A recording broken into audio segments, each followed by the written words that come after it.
Gujarat's #1 engineering university, Sankalchand Patel University, 9642706257.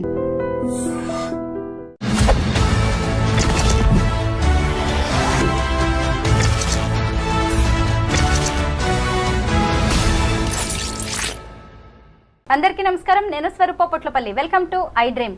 Donald Trump America అధ్యక్షుడిగా రెండోసారి బాధ్యతలు చేపట్టిన తర్వాత తీసుకుంటున్న నిర్ణయాలు విదేశీయుల్లో గుబులు రేపుతున్నాయి.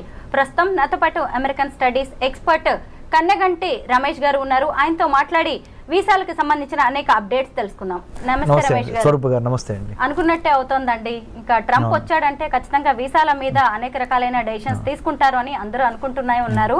ముఖ్యంగా H1B వీసాల మీద లాటరీ సిస్టమ్ ను బ్యాన్ చేయబోతున్నారు, ముఖ్యంగా రద్దు చేయబోతున్నారు అనే వార్తలు వస్తున్నాయి. మీ దగ్గర దీనికి సంబంధించి ఏమి ఇన్ఫర్మేషన్ ఉంది? H1B లాటరీ సిస్టమ్ని రద్దు చేయటం అనేది ఇప్పుడు జరగదు. Please be relaxed. కానీ there are two schools of thought. ఒక స్కూల్ ఆఫ్ థాట్ ఏమని చెప్తుందంటే, మెరిట్, అమెరికా అంటేనే merit based economy, meritorious talented highly skilled పీపుల్కి ఇవ్వాల్సిన H1B వర్క్ పర్మిట్ని మీరు అదేదో ఒక జోదం లాగా లాటరీ వేసి ఆ లాటరీలో ఎవరిది చిట్టు వస్తే వాళ్ళని తీసుకొని వాళ్ళకి పంపించడం ఏంటి? ఎగ్జాంపుల్ అండి, హార్వర్డ్ యూనివర్సిటీలో చదువుకున్నాను నేను. ఎగ్జాంపుల్, నిజంగా నేను స్టాన్ఫోర్డ్ యూనివర్సిటీలో చదువుకున్నాను. నేను ఆర్టిఫిషియల్ ఇంటెలిజెన్స్ ప్రోగ్రామ్ మీద మొన్న 2024లో స్టాన్ఫోర్డ్ యూనివర్సిటీలో చదువుకొని వచ్చా. నేనే అమెరికాకి H1B కోసం అప్లై చేస్తున్నా. కానీ నా టైం అవ్వక నా చిట్టు పికప్ అవ్వకుండా ఎవరో అమెరికాలో ఒక చిన్న యూనివర్సిటీలో అడ్మిషన్ వచ్చిన వాళ్ళ లాటరీ సిస్టంలో అక్కడ చదువుకొని వచ్చిన అబ్బాయిది వర్క్ చేయడానికి ఆయన చిట్టు పికప్ అయిందనుకోండి. మరి నేను స్టాన్ఫోర్డ్లో చదువుకొని వచ్చాడు, అతను ఏదో చిన్న యూనివర్సిటీలో చదువుకొని వచ్చి ఇద్దరం వెళ్తుంది భుక్తి కోసమే. కానీ నా ఎడ్యుకేషనల్ క్వాలిఫికేషన్స్ అన్నీ పక్కన పెట్టి ఆయనది పికప్ అయింది. అంటే నా మెరిట్ అసలు టెస్ట్ కాకుండానే, నా మెరిట్ జడ్జిమెంట్కి రాకుండానే, దాని పరిగణలోకి తీసుకోకుండానే ఏదో లాటరీ వేసి లాటరీలో చిట్టిస్తే ఎంత పెయిన్గా ఉంటుంది మేడం. ఇది ఒక స్కూల్ ఆఫ్ థాట్, ఒక section of society argument. It should be on merit basis, not on the lottery chit pickup basis. Second rung of people ఏం చెబుతున్నారంటే, వర్ణాలు, వర్గాలు, తరతమ భేదాలు, ఉన్నోళ్ళు లేనోళ్ళు ఇవన్నీ మాకు సంబంధం లేదు. చిట్ ఎవరికి వస్తే వాళ్ళకి కూడా వదిలిపోయాయి. ఈజీ అవుద్ది. మేము అప్పుడు ఫెయిర్గా ఉన్నట్టు ఉంటుంది, జడ్జిమెంట్గా ఉన్నట్టు ఉంటుంది. అంటే we're not being judgmental, we're very fair and transparent. Whoever chit gets picked up or lottery gets picked up, he or she will get the H1B permit. So ఇదే ఫెయిర్ మోడల్ అని కొంతమంది. So ఇటువేమో merit అని, ఇటువైపు ఏమో lottery based అని. చివరికి ఇప్పుడు 2025 హైదరాబాద్లో ఐ డ్రీమ్ స్టూడియోలో స్వరూప పొట్లపల్లి గారితో నేను కూర్చొని రమేష్ కన్నగంటి మాట్లాడుతున్న ఈ తరుణంలో ఇప్పుడు ఉన్న రూల్ ఏంటి అంటే, చిట్టు ద్వారానే, లాటరీ ద్వారానే పికప్ అయ్యేదే H1Bకి వెళ్తుంది. కానీ ఇంకా అది రద్దు కాలేదు ఆ system. This is the fact. కానీ మనలాంటి వాళ్ళం మాట్లాడుకున్నప్పుడు ఖచ్చితంగా ఒక టాలెంట్ అనేది లక్ డిసైడ్ చేయకూడదు. అవును కదా. మరి ఇప్పుడు ఈ లాటరీ సిస్టమ్ తీసేస్తే మంచిదంటారా, తీయకపోతే మంచిదంటారా? ప్లస్లు ఏంటి, మైనస్లు ఏంటి? చాలా మంచి ప్రశ్న, చాలా తెలివైన ప్రశ్న అడిగారు మీరు. అంటే పబ్లిక్ పల్స్ కూడా ఇలాంటి ప్రశ్న కోసం ఎదురు చూస్తూ ఉండుంటుంది. ఒక మెరిటోరియస్ స్టూడెంట్గా కింద నుంచి చదువుకొని, అంటే స్కాలర్షిప్స్ మీద, మెరిట్ మీద చదువుకొని పైకి వచ్చిన వాడిగా, ఆబ్వియస్లీ నా personal opinion, I will vote for the merit based system. కానీ life is not fair. Life is not bed of roses. Life cannot be in black and white. There are areas of grey, right? There are colours of grey. కాబట్టి ప్రస్తుతానికి ఒక కొత్త model evolve అయ్యే వరకు we have to follow this model only. This model indicates lottery system of H1B, so that I'm not being partial, I'm not being judgemental, I'm not being selective, I'm not being biased అనేది crystal క్లియర్గా ఉంది. కానీ this is not fair. ఎందుకు? మీరు అన్నట్టుగా talent ఒకటి, luck ఒకటి. నా లక్ బాగుండి నాకు వచ్చింది, నాకు టాలెంటెడ్ రాలా. మరి రేపు నన్ను తీసుకునే ఎంప్లాయర్ ఉన్నాడు అనుకోండి, అక్కడ అమెరికాలో పెద్ద కంపెనీ ఇన్ఫోసిసే ఉందనుకోండి మేడం, లేకపోతే బిల్ గేట్స్, మన మైక్రోసాఫ్టే ఉందనుకోండి మేడం. నేను లాటరీ ద్వారా పికప్ అయ్యి వచ్చాను. నేను మెరిట్ బేస్డ్ మీద రాలా. అంటే నేను చదువుకుంది స్టాన్ఫోర్డ్ యూనివర్సిటీ, లెక్క ప్రకారం నాకు రావాలి, కానీ నాకు రాలేదు. కానీ ఎవరో ఒక చిన్న యూనివర్సిటీలో చదువుకో, అంటే ఇక్కడ మీరు ఇంకొకటి ఆర్గ్యూ చేయొచ్చు వేరే వాళ్ళు ఏమని అంటే పెద్ద పెద్ద బ్రాండెడ్ యూనివర్సిటీలు చదువుకున్న వాళ్ళకి మాత్రమే తెలివితేటలు ఉంటాయా, చిన్న చిన్న పల్లెటూరు నుంచి లేకపోతే సెకండ్ రంగ్ కాలేజెస్ యూనివర్సిటీస్ నుంచి వచ్చిన వాళ్ళకి తెలివితేటలు ఉండవా అనే ప్రశ్న గ్యారంటీగా లేవనెత్తారు. So nothing is perfect. Every set of judgmental or measuremental basis has its own little bit of fallacies అంటే mistakes, little bit of weaknesses, little bit of shortcomings. ఓవరాల్గా బై అండ్ లార్జ్ ఎవరికి ఎక్కువ న్యాయం జరిగిద్దో ఆ సిస్టమ్ని మనము adapt చేసుకోవాలి. It will take little more time to come to that మెరిట్కి లక్కి ఆర్ మెరిట్కి లేదా వర్గ భేదాలకి అతీతంగా వచ్చే విధంగా ఒక న్యూ H1B సెలక్షన్ ప్రాసెస్ని డిఫైన్ చేసి డిజైన్ చేసి డెలివర్ చేసే డెలివర్ చేసే ఆ 3D రావాల్సిన అవసరం ఉంది. దాంట్లో భాగంగా మేధావులంతా కూర్చొని పాలసీ మేకర్సు, ఎడ్యుకేషనిస్టులు, ఇండస్ట్రియలిస్టులు అందరూ కూర్చొని ఒక న్యూ సిస్టమ్ని బయటికి తీసుకురావాల్సిన అవసరం ఉంది. How do you accommodate A competent, A transparent, A meritorious, A talented guy or girl to work in the United States of America based on the merit base, not on the luck base. ఆ సిస్టానికి రావడానికి we are evolving. ఎందుకంటే Rome is not built over night కదా, తప్పులు జరుగుతూ ఉంటాయి, నేర్చుకుంటూ ఉంటాం, వాటిల్లో నుంచి ఇవాల్వ్ అయి వస్తూ ఉంటాం. ఐఎమ్ షూర్ స్వరూప గారు in the days to come in very near future I think United states customs and immigration agency will go in to that direction under the department of homeland security. H1B వీసాలో కొత్తగా ఏమైనా మార్పులు తీసుకొచ్చే chances ఉన్నాయంటారా? I think that's a smart question again. You know why?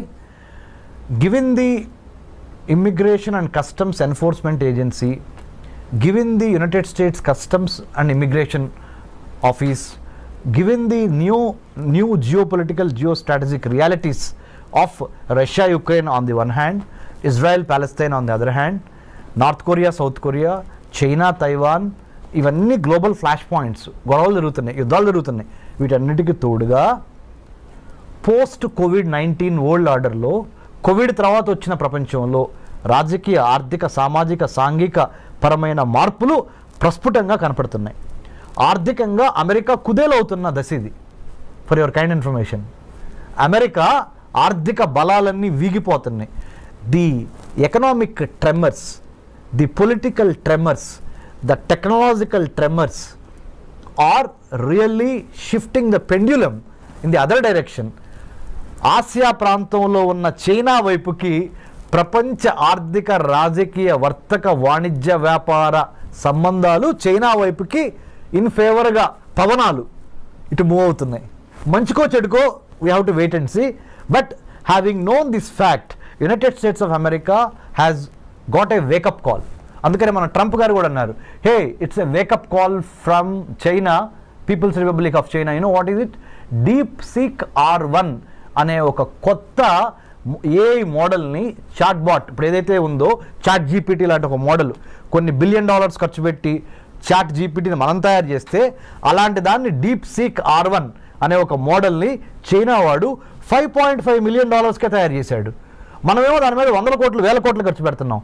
మనకేమన్నా పిచ్చి పెట్టిందా, లేకపోతే మనకేమన్నా తెలివితేటలు లేవా అని మనల్ని మనం ప్రశ్నించుకోవాల్సిన అవసరము, అఘాయిత్యము, సందర్భము ఏర్పడినవి అని సాక్షాత్తు 47th president of the United States of America Donald Trump has given a public statement. అంటే చైనా మ్యానుఫ్యాక్చరింగ్ స్పేస్ని, సైబర్ స్పేస్ని, మ్యారిటైమ్ స్పేస్ని, పొలిటికల్ స్పేస్ని, సర్వీస్ సెక్టర్ స్పేస్ని ఆక్యుపై చేస్తుంది. ఎన్లార్జ్మెంట్, ఎంట్రాప్మెంట్, ఎన్సర్కిల్మెంట్ అనే 3 విధానాల ద్వారా ప్రపంచంలో ఉన్న వర్తక, వాణిజ్య, వ్యాపార, సాహిత్య, రాజకీయ రంగాల్లో, ఆర్థిక రంగాల్లో తనదైన ముద్ర వేసుకోవటానికి చైనా నడుం బిగించి ఎన్లార్జ్మెంట్, ఎంట్రాప్మెంట్, ఎన్సర్కిల్మెంట్ అనే 3 స్ట్రాటజీల ద్వారా చాప కింద నీరులాగా ప్రవహిస్తున్న తీరుని అమెరికా గ్రహించింది. అమెరికాతో పాటు ఇండియా గ్రహించింది. ఇండియాతో పాటు ఆస్ట్రేలియా, జపాన్, మిగతా దేశాలు కూడా గమనించినాయి.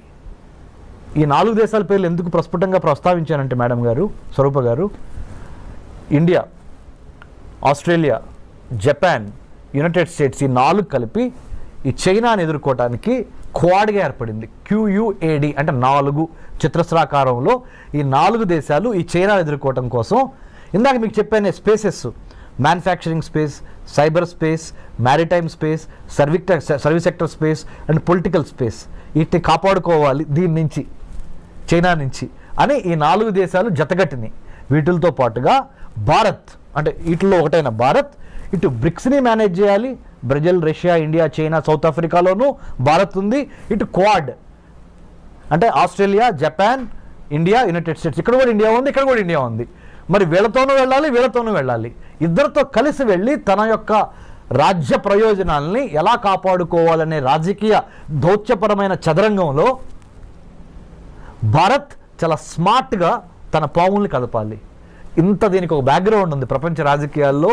ఇప్పుడు జరుగుతున్న COVID-19 పరిణామం తర్వాత అమెరికా ఆర్థిక వ్యవస్థ కుప్పగూలిపోయి, అందుకనే let's make America great again అనే నినాదంతో ప్రెసిడెంట్ ట్రంప్ ఎందుకు అధికారంలోకి వచ్చాడు అంటే, ఉన్న వాళ్ళకి అమెరికా పౌరులకి ముందల విద్య, వైద్యం, ఆరోగ్యం, పర్యావరణం, వాళ్ళకి భద్రత, ఉపాధి ఇవ్వగలిగితే తర్వాత మిగిలింది ఏదన్నా ఉంటే ప్రపంచ దేశాలకు పంచిపెడతాము అనే ఒక బేసిక్ నాలెడ్జ్ నుంచి, బేసిక్ ఐడియాలజికల్ ప్రిమైజ్ నుంచి ఆయన let's make America great again అన్నాడు. అందుకని ఇండియాకి నిన్నగాక మొన్న $21 మిలియన్ రద్దు చేశారు US ఎయిడ్ నుంచి. ఇది ఇండియాలో ప్రజాస్వామ్యాన్ని పెంపొందించడానికి, ఎలక్షన్స్ని పెంపొందించడానికి $21 మిలియన్ శాంక్షన్ అయి ఉంటే దాన్ని రద్దు చేసేశారు Elon Musk, department of government efficiency, కొత్త డిపార్ట్మెంట్ వాళ్ళు. ఎందుకంటే ముందర మన దేశం గురించి మనం ఆలోచిద్దాం.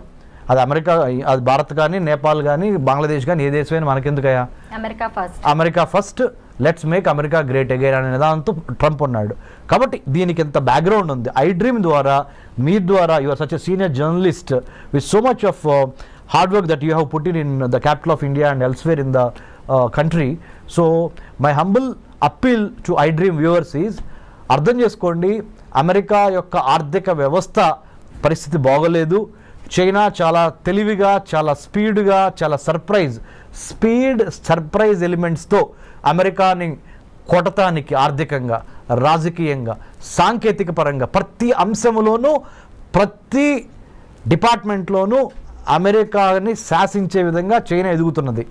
కాబట్టి భారత్ ఏం చేయాలి అంటే, ప్రపంచ రాజకీయాల్ని ఒక తెలుగువాడిగా మనం గమనించి చాలా స్మార్ట్గా మన ఆర్థిక, రాజకీయ, వర్తక, వ్యాపార, వాణిజ్య ప్రయోజనాలని కాపాడుకుంటా ఇటు అమెరికాతోనూ ఉండాలి, ఇటు చైనాతోనూ ఉండాలి, ఇటు రష్యాతోనూ ఉండాలి, ఇటు యూరోపియన్ యూనియన్తోనూ ఉండాలి అనే ఒక smart, the combination of muscle power and then mind power, ఈ రెండు కలిపి స్మార్ట్ పవర్గా ఎదిగి మనల్ని మనం కాపాడుకోవటం చాలా ఇంపార్టెంట్. ఇలాంటి పరిస్థితుల్లో మరి ముఖ్యంగా కొత్త అధ్యక్షుడు వచ్చినప్పుడు కొత్త ఆశయాలతో వస్తూ ఉంటాడు. వాటిని అర్థం చేసుకొని దానికి అనుగుణంగా ప్రీ డిపార్చర్ ఓరియంటేషన్ అంటారు, PDO అంటే ఇక్కడి నుంచి వేరే దేశం వెళ్ళేటప్పుడు ఆ దేశం యొక్క చట్టం ఏంటి, న్యాయం ఏంటి, సంస్కృతి ఏంటి, సాహిత్యం ఏంటి, చరిత్ర ఏంటి అనేది అవగాహన లేకుండా ఏదో వీసా వచ్చేసింది కదా అని చంకలు కొట్టుకొని బొమ్మని మీరు ఫ్లైట్ ఎక్కి అక్కడ దిగంగానే వాడు చెప్పేది మీకు అర్థం కాదు, మీరు చెప్పేది అర్థం కాదు, మీరు అక్కడికి వెళ్ళిన తర్వాత భారతదేశంలో ఎలా ఉన్నామో అలా ఉందాం అనుకుంటే కుదరదు, తిరిగి మళ్ళీ డిపోర్టేషన్ అంటాడు, ఇంకోటి అంటాడు, H1B వర్క్ వీసాల గురించి మాట్లాడతాడు, F1 స్టూడెంట్ వీసాల గురించి మాట్లాడతాడు, ఆప్షనల్ ప్రాక్టికల్ ట్రైనింగ్ 20 గంటలు మించి చేయకూడదు అంటాడు. అర్థం కాక ఏం చేయాలి అర్థం కాక ఇవన్నీ కాకుండా ప్రీ డిపార్చర్ ఓరియంటేషన్, PDO అంటే వేరే దేశంలోకి, మన దేశం నుంచి వేరే దేశంలో కాలు పెట్టబోయే ముందల అక్కడ చేయవలసిన అంశాలు ఏంటి, చేయకూడని అంశాలు ఏంటి, అక్కడ రాజకీయం ఏంటి, చరిత్ర ఏంటి, సాహిత్యం ఏంటి, వర్తకం, వ్యాపారం, వాణిజ్యం అక్కడ ఎలా జరుగుతుంది అనే దాని మీద మినిమం కామన్ సెన్స్తో, మినిమం హోంవర్క్తో ప్లాన్, ప్రిపేర్, పర్స్పైర్, ఇన్స్పైర్ అనే విధంగా మనం అక్కడికి వెళ్తే మంచిది. 2025లో H1B వీసా రెన్యువల్ ప్రాసెస్ ఎలా ఉండబోతోంది? 2025లో ఏమైనా మారే ఛాన్సెస్ ఉన్నాయి? ఓకే, రెన్యువల్కి సంబంధించినంతవరకు గుడ్ న్యూస్. మంచి ప్రశ్న అగైన్. ఎందుకు చెప్పనా, ఇప్పుడు వరకు 2024 మ్యాక్సిమం 2024 2023-2024 ప్రథమాంకం వరకు, ద ఫస్ట్ పార్ట్ ఆఫ్ 2024 వరకు ఏంటి, H1B వీసా రెన్యువల్ కావాలంటే మీరు ఉదాహరణ, నా పేరు డాక్టర్ రమేష్ కన్నిగంటి, నేనే అనుకోండి, నేను అమెరికాలో సిలికాన్ వ్యాలీలో సియాటల్, శాన్ ఫ్రాన్సిస్కో, బే ఏరియాలో నేను లెట్సే మైక్రోసాఫ్ట్లో పనిచేస్తున్నా. H1B మీద నేను అమెరికా వెళ్ళి ఒక 3 ఏళ్ళు జాబ్ చేశా. మళ్ళీ నేను రెన్యువల్ చేయించుకోవాలి. అక్కడి నుంచి ఇండియా వచ్చి ఇండియాలో కొన్నాళ్ళు గడిపి మళ్ళీ I have to renew my H1B. దానికి సొంత దేశానికి తిరిగి రావాల్సి వచ్చేది.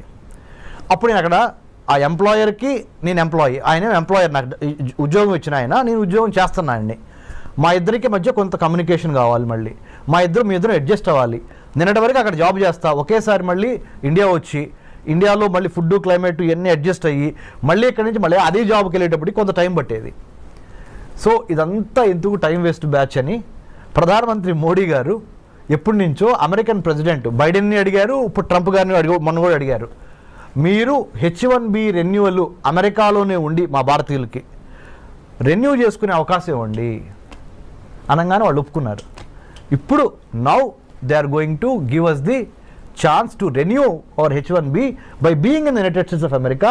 You don't need to come back to India. H1B visa మీద ఉన్న వారికి జన్మతః వచ్చే ఈ పౌరసత్వ రద్దు అనేది కూడా వాళ్ళ మీద ఎలాంటి ప్రభావం చూపించే అవకాశం ఉంది? అంటే H1Bని ఒక్క నిమిషం పక్కన పెడితే స్వరూప గారు, మొన్నటి వరకు 1789